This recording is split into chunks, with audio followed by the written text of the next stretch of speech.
Hello, my name is Michael Dwyer, and I'm with Rochester Writers. Once again, Rochester Writers and the Rochester Hills Public Library have teamed up to host their annual author fair, now in its fourth year. We're hosting 20 authors in person at the library in downtown Rochester on Saturday, November 26th, between 10 a.m. and 3 p.m. These short videos offer you a chance to meet each of the 20 authors. And right now, we're meeting Lisabeth Posthuma. Lisabeth, nice to meet you. Grateful to be here. And tell us about you. You're an author. This is your second book, but this is it's called Baby and Solo. This is the one we're talking about today. Tell us about yourself and this book. Well, I am originally from Northern Indiana, and I moved to the Detroit area in 2005. And it's actually like my love for this area that was kind of the impetus for Baby and Solo. It's a story that takes place in Royal Oak, Michigan in the 1990s. And I kind of wish that was where I came of age. And so I created this fictional video store to set my story in. And yeah, and there's a lot of local history within the pages. So a video store, of course, we don't know much about them anymore, but they were quite popular in the 90s. Yeah, And now, actually, I worked at a video store for about 7 years as I was a teenager and then into young adulthood, and still to this day, best job I ever had. well, it was a fun experience. I mean, yes, technology has changed that, but it was quite a fun experience for couples, for families to go out and get their entertainment for the night. A little cheaper than the theater.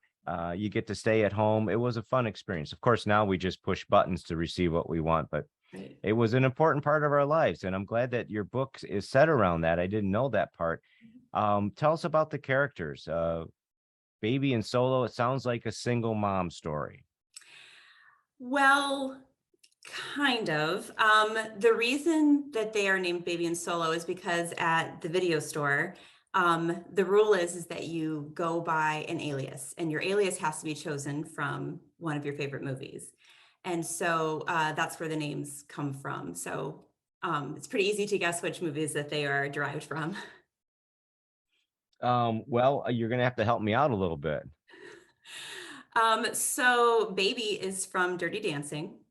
But Okay. the way that she chooses her name is a little bit less straightforward than Solo, who obviously chooses his name based on Star Wars. Gotcha. Okay. Well, it makes perfect sense when you explain it that way. And going back to that movie, Dirty Dancing, do we know how Baby got her name in that story? Is that ever revealed? In the actual movie Dirty Yeah. Dancing, from what I remember of the million times I've seen that film, it's just what they called her because she was the youngest one in the family. And her actual name on the movie is Frances, and that didn't seem to fit a little kid. So when she was younger, they just called her Baby. Well, that makes sense. And that's what I presumed. And I figured you would know because you're the movie expert. So what else can you tell us about the characters of your book and where the story leads the reader? So the reason that I wanted to set it in a video store is because it's kind of the idea of the after school job is almost lost this generation. We used to have things like, going back really far, soda shops, and then arcades, and then video stores. So every generation had like a place where all the cool kids worked after school. Um, that's kind of not so much a thing anymore. And so where do teenagers meet people other than the groups that they already hang out with? And I really like that idea of people who wouldn't necessarily choose to be friends, kind of all having like something in common that brings them together, like an after school job. So I set my story at a place like that so that I could bring in a lot of characters who maybe wouldn't necessarily be in a situation together if not for their after school job. That makes a lot of sense because if I was writing a story, I would want to pull from my experiences as well.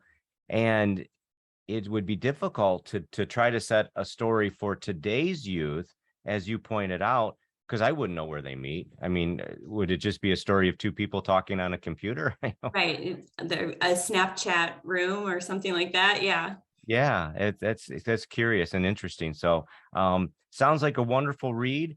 People can come by and meet you at the author fair. They can pick up a signed copy of your book. I want to remind everybody that we are squeezing the Shop Small Saturday author fair in between Black Friday and Cyber Monday. So it's a Saturday after Thanksgiving. So you're still going to be eating leftovers. You're going to head out to the library and do some holiday shopping. And Lisabeth is one of the authors that people can meet. How would you like to leave it with everyone? Well, I hope to see you there. I'm really excited to share this story with you. Thank you very much. We'll see you then.